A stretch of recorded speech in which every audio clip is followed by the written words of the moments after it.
Bonjour et bienvenue dans ce magazine Alerte Export de janvier 2018. Au sommaire ce mois-ci, les 13 et 14 mars prochains, ne manquez pas la 12e édition des 24 heures chrono de l'International 2018.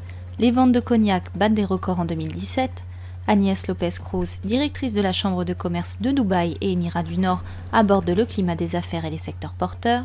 La France, premier exportateur mondial de semences en 2016-2017. Kevin Ribaton, fondateur et directeur général de Cristal Crédit, nous parle de l'Afrique du Sud. Jean-Yves Le Drian veut pousser les exportations.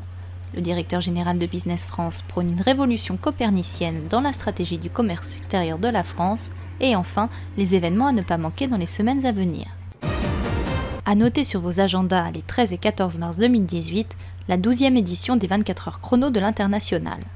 Au programme, 24 destinations du monde durant 24 émissions réalisées en direct à partir des studios de TV5 Monde. Un concept unique qui a pour but de mettre en lumière ceux et celles qui contribuent au rayonnement de la France hors de nos frontières. Pour connaître la liste des 24 destinations traitées durant cette opération, rendez-vous sur 24hchrono-international.com. Les spiritueux français connaissent un grand succès. Pour la 3e année consécutive, les ventes de cognac ont progressé de 14% en 2017, avec un chiffre d'affaires de 3,15 milliards d'euros, selon le Bureau national interprofessionnel du cognac. Un chiffre dû notamment à la croissance du marché nord-américain et asiatique. Les ventes vers l'Europe, plus 8,7% en valeur, et la Russie, plus 32,7% en volume, ne sont pas négligeables non plus. Écoutons maintenant Agnès Lopez-Cruz, directrice de la Chambre de commerce de Dubaï et Émirats du Nord, qui nous parle du climat des affaires et des secteurs porteurs. Alors à Dubaï est toujours une plateforme commerciale pour les pays, que ce soit les pays du Golfe, mais aussi pour les pays d'Afrique de l'Est. En revanche, il est vrai que certains éléments sont perturbateurs à l'heure actuelle, une situation géopolitique troublée avec notamment les tensions entre l'Arabie saoudite et le Qatar. Les Émirats ayant pris parti pour l'Arabie saoudite, nous avons donc des impacts clairs sur l'économie de la région. Par ailleurs, un prix du baril qui a chuté et qui oblige les États de la région du Golfe à revoir leur politique d'investissement. Alors les secteurs porteurs, notamment sur Dubaï, sont le luxe et le retail, la distribution. Dubaï reste toujours une destination shopping primordiale au niveau mondial. Également l'agroalimentaire, puisque la fédération importe plus de 90% de ses besoins en agroalimentaire. La construction, les infrastructures restent un secteur particulièrement porteur, notamment dans le cadre de l'exposition universelle de 2020 qui nécessite un certain nombre d'infrastructures supplémentaires avec une extension importante de l'aéroport de Dubaï. Le transport, avec des vrais besoins de ces cités-États qui ont un développement exponentiel et qui ont besoin de revoir leur organisation en termes de transport urbain, avec des innovations qui sont particulièrement recherchées dans ce type de secteur. Et enfin, les nouvelles technologies, à savoir que Dubaï a été un des hubs qui a été labellisé French Tech en octobre 2016.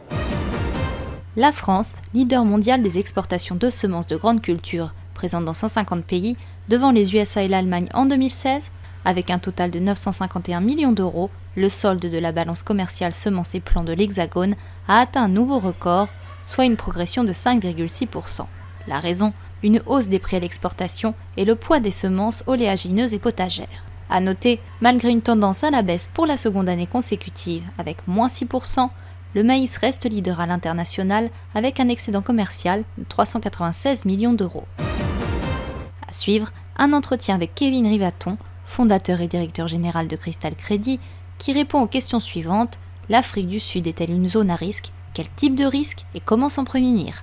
L'Afrique du Sud, au risque de gêner certaines susceptibilités, est un des pays les plus dangereux au monde. Aujourd'hui, l'Afrique du Sud est dans une instabilité politique, même si le président Zuma a conservé le pouvoir. L'Afrique du Sud peut devenir un pays où les investisseurs auront de très grandes réticences à développer des projets importants. On voit aujourd'hui ce qui se passe avec les fermiers blancs et les mouvements de plus en plus radicaux qui veulent exclure les fermiers de toute décision politique.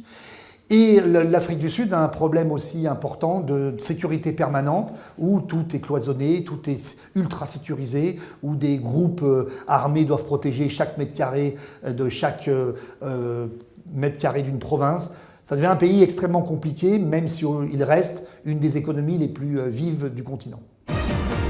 Simplifier les procédures pour les entreprises qui exportent. C'est le maître mot du ministre de l'Europe et des Affaires étrangères Jean-Yves Le Drian, qui entend bien pousser les exportations françaises. Jean-Yves Le Drian a promis que le gouvernement proposera des mesures pour simplifier l'accès au marché étranger, a relaté le journal Ouest France, et inverser la tendance du commerce extérieur français qui affiche un déficit de 60 milliards.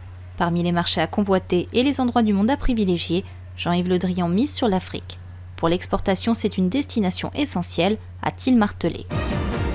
De son côté, le directeur général de Business France, Christophe Lecourtier, a prôné mercredi 16 janvier lors d'une audition au Sénat une révolution copernicienne dans la stratégie du commerce extérieur de la France en plein déficit, a rapporté l'AFP. Selon lui, la clé de l'export ne repose pas tant dans l'organisation de magnifiques dispositifs à l'étranger, mais d'abord dans la structuration d'un territoire.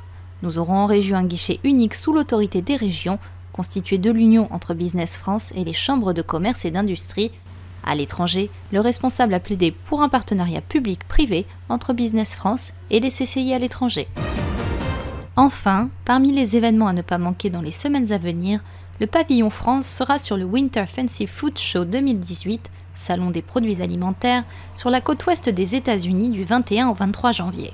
Pour sa 43e édition, le salon mettra à l'honneur les produits d'épicerie et gourmets, ainsi que les innovations avec plus de 1000 nouveaux produits. Du 24 au 27 janvier, le Bed Show London 2018, salon des technologies numériques, sera l'occasion pour les professionnels de la filière de valoriser leur savoir-faire auprès des différents publics cibles. En Allemagne, le salon eWorld Energy and Water, qui se tiendra du 6 au 8 février à Essen en Allemagne autour des Smart Energies. Au programme de cette opération visant les startups et entreprises innovantes, des stations de travail incluant une offre coaching, des tables rondes ainsi que des rendez-vous B2B.